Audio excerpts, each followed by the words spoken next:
What is going on, everybody? Bobby Five flying solo today. Sheets is at the Yankee game, so I hope he has fun. And we may have to be using a picture from that game. So let's get into it. Let's talk about what's going to be happening here tonight. I'll start off with what I like. You guys fire in your questions and thoughts whenever you get a chance. Don't forget to click the like and subscribe. We appreciate it. Yeah, all right. So let's start off with stacks. Number one for me is the Dodgers. I am semi-consciously, so for a couple reasons, I'm going to fade the Braves tonight. One, they should be the highest owned, along with Boston, of any team. That's one. Their hitting this is like 13 miles an hour wind blowing in Washington is a little concerning, and look, they have great stolen base upside, but do you want to pay 6,800 and 6K for guys who are going to steal bases? Like, it's kind of tricky to get there. And I personally prefer the Dodgers anyway, so I'm going to be siding with the Dodgers over the Braves. I certainly have no issue with the Braves. I just think they're going to be fairly popular.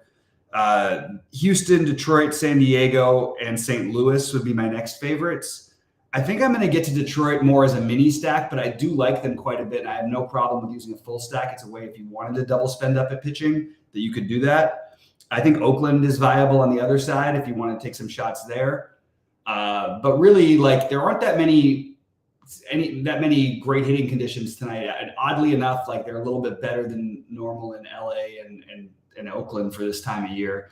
So, I just think that the Tigers and Dodgers are most likely the way I'm going to, build my full stack tonight. Once we get, of course, a Tigers lineup. Dodger lineup just came out. It's pretty solid. No Muncy, but there's some pinch hit risk. It's always going to be the case.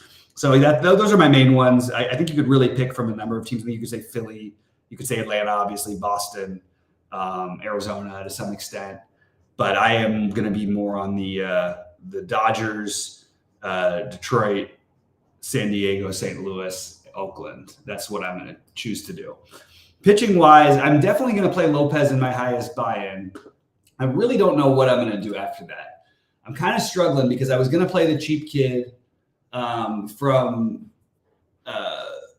the Angels, but now that there's an opener and we don't really know for sure that he's like going to pitch, makes me a little nervous. So I'm open to I will leave a Daniels lineup and some cheap nonsense, but I'm probably going to spend down at my SP2 and probably use guys like the ones I'm considering are PFAT, as we call them, I guess. Obviously, like, if you're spending up, Chris Sale makes a lot of sense. But I think that I'm going to use PFAT. I think I might use some Waldachuk where I'm not using Detroit. Obviously, same thing with Sawyer Gibson Long. And I am trying to spend down on my second pitcher, so that's what I'm doing. And that's pretty much going to be it. Like, I don't really have a whole lot else. I'm not playing a ton of lineups, but that's what I'm doing. And just wanted to point out that I did bet the under on every game today, with the exception of the Dodgers and the A's games. I have the under in every other game. Obviously, not all of them are going to hit, but I think this is a good slate to be betting the unders, as we don't have a whole lot to love hitting condition-wise. The thing that I'm struggling with a little bit is that it's weird to have a slate where you don't love that many different hitting options. That's why you're playing Detroit and Oakland for me. But then I also don't really love the pitching. So I guess, if you can find a way to get to Sale and Lopez, I think that's the safest route. I think you could use Valdez and Lopez and say a very similar thing. But I wouldn't really want to spend up on anybody else. That's why I'm stuck with the PFATs, the Sawyer Gibson Long, I even think Dane Dunning deserves a look. Waldachuk. I just don't really have a strong take on the SP2 if you're going to spend down, and I am probably going to have to spend down. So I'm trying to work that out as we go. On FanDuel, for what it's worth, I do have Chris Sale as the top option, and I think it just makes everything work nicely. And over there, I did stack Boston and Houston as a double stack. So that's what I'm doing on FanDuel. Thoughts on Boston on DK? Good question, David. So that's the thing. I'm looking at the ownership right here. I'm looking at Goldie's ownership. And Boston is going to be, along with the Braves, the by far the highest owned teams. And of course, Boston makes a lot of sense, but like to play them as chalk, something about it doesn't feel right, especially because it's 62 degrees there with wind blowing in. But that's why I'm not playing them on DraftKings. I'm just playing them in my one FanDuel. That's where I'm getting my Boston exposure. I'm not overly thrilled about them. However, it is a good matchup. It is in Boston, even with the bad, the ugly weather. One thing about Toussaint, though, is talk about wide range of outcomes. This guy either gets lit up or he's really good. It's a very strange thing that he's got going on right now. And hey, maybe I should be considering him when considering my lack of love for the cheapies on this slate. All right, guys, drop in any questions and thoughts, and I'll be happy to address them. I don't really have, like I said, a whole lot else to go over. I will show you the current look of what SaberSim has right now, just so you can see a little bit of what I'm talking about in terms of ownership. And you can see, let's see, I'm going to go over to Goldie's ownership. These are the most accurate. You can see this is an order of top ownership. You have Boston, Mookie, Jake Rogers, which we'll see about that one, depending on where he hits in the lineup. Then you get back to Atlanta, Boston, a little bit from Minnesota, Solano because he's cheap, and Tatis, whatever. Then you again back to Boston, Atlanta, and then you get to the Minnesota guys who are just going to be barely sub 10%, and then back to Boston. So it's like you're going to have pretty heavy chalk considering the size of the slate on those guys, but it's not that heavy to where I would tell you to avoid it. It's just not what I'm doing. What's up to my man, MJ? Good to see you, buddy. Drop in questions and thoughts. I don't really have a lot else that I can talk about from what I want to do, but I did want to give you guys a quick look, and then just to give you an idea of where Goldie has the ownership. Pablo Lopez obviously looks like the highest owned by quite a bit. And then you get a whole slew of the Sale, Valdez, Waldichuk and PFAT. Like none of these guys do I feel excited about. There's a potential delay in Washington, which always makes me nervous. Another reason to get off of Atlanta for me, just in case, because Washington will call games at weird times. We've seen that happen plenty of times. Probably don't even need to talk about it anymore because it happens so often. And then, I may go back to this Davis Daniel thing. If I knew 100% certainty that he was going to be able to pitch 70 pitches, I would absolutely be playing Davis Daniel. But if you're not going to play Davis Daniel, that was the other, the Twins look good on paper, but again, 10 miles an hour wind blowing in from center. Just a little hard to get the power upside tonight, which is why I'm sticking with the Dodgers. Dodgers, Tigers, San Diego, Houston, St. Louis are the ones for me. And I know I said Houston, but it's a little nerve-wracking because usually I wouldn't pick Houston again. I wouldn't try and pick on Cole Reagans on a slate like this. That guy's been freaking awesome. And it's just Houston against the lefty. It raised my eyebrows a little bit, but Cole Reagans has certainly been good enough. And I think actually it would be an interesting tournament play if you were playing a bunch of lineups. All right. Just going position by position, again, you've got Jake Rogers. I'm going to play Jake Rogers, probably my biggest lineup because I'm mini stacking Detroit. That's but pretty spread out at catcher. Other than Rogers, Will Smith would be my favorite. You can see that he's going to have very low ownership.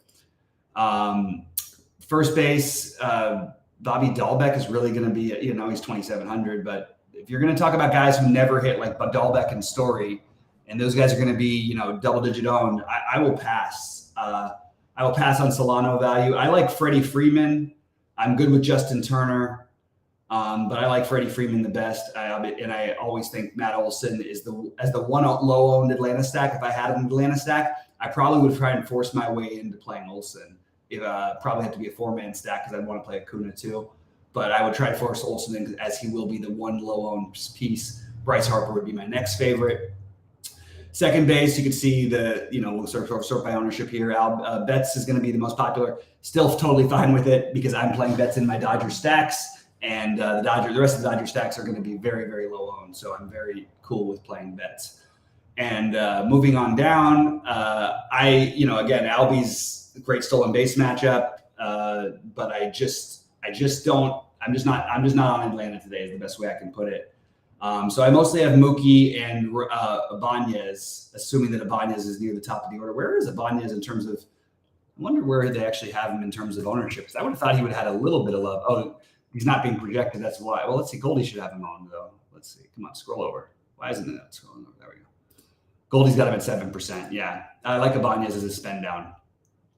Third base. Let me go back to Gold. Yeah, I'm back on Goldie's ownership. Certainly not going to argue with the Devers thing, but it's not what I'm doing mostly. I'm mostly playing Chris Taylor in my stacks, and he's really my favorite one. I don't really have another third baseman outside of Vierling that I love. Kike Hernandez also from the Dodgers for me. Shortstop, I still like Rafaela. Like him a little better on FanDuel, but like him on both sites. Nice mid-tier price. He and Story being the most owned, though. Again, I'm going to pass on the Story thing. And the Story's super cheap. He's just for what it's worth. He has not hit the ball all season long. McKinstry and Detroit stacks. That's pretty much it for me. I'll use Rosario in my Dodger stacks. So I have Mookie and my favorite outfielder. I love JD Martinez, who's been on fire. So I really like Mookie, JD, all the Dodger outfielders basically. Don't mind if you want to get to all the San Diego. I like Tatis, Soto, assuming that they're in the lineups tonight. And look, I mean, obviously you can always play the Braves guys, but I'm keeping my pool pretty tight tonight, so that's what I'm doing. Good to see you, Sam DeStew. Let's see, that showdown last night was too easy somehow. Same here, buddy. It's too easy for me, and I still blew it. Will Manaea actually pitch? I don't trust. So once they release their lineup, we can assume he pitches. Right now, he's just a projected starter. That's all we've got. And if he pitches and starts the game from the beginning, I'm going to not change anything with the Dodgers. If they do use an opener, I may change my tune a little bit and maybe look a little more San Diego's way. That's where I'm at. Anyway, guys, any other questions, any other thoughts, please click the like button. I am going to get out of here whenever the questions dry up and finish my builds. And yeah, if there's nothing else, I will get out of here, but I'll give you guys 30 seconds to respond. And if nothing else, I'm going to leave, but I will be in the premium Discord tonight. And hopefully we can take something down Sheets style. Congratulations to Sheets again on winning the early slate again yesterday. Like, that guy just kills those 2-game slates, and it's just crazy to me. We've actually both had really good success on the smaller slates for some reason. Usually, I used to be the big slate guy. Now I'm the big slate guy in the NBA and NFL, but not so much in baseball this year. Anything else that's happening here? Looks like we're drying up. All right, guys, we appreciate you all. I hope everybody has a great weekend. Don't forget 11 a.m. Eastern live. We are going to be talking Dodgers. We're going to be talking. That's how much I like the Dodgers tonight. We're going to be talking about the main slate of the NFL. Any AZ stacks? So Sam, just a good question. They were just on the outside looking in for me. And it's partly just because, I mean, this hitting weather in New York is basically as bad as it gets for New York. It's 66 degrees with 10-mile-an-hour winds blowing dead in from dead center. But if you want to do it, I certainly they were like one of the first teams on my list this morning. I just didn't end up getting to them when I actually built my lineups myself. But if you want to do it, I'm certainly not going to fault anybody for playing the D-backs. All right, guys. Appreciate you all, and I will talk to you guys in Discord. And have a great night. Let's see some screenshots later, guys.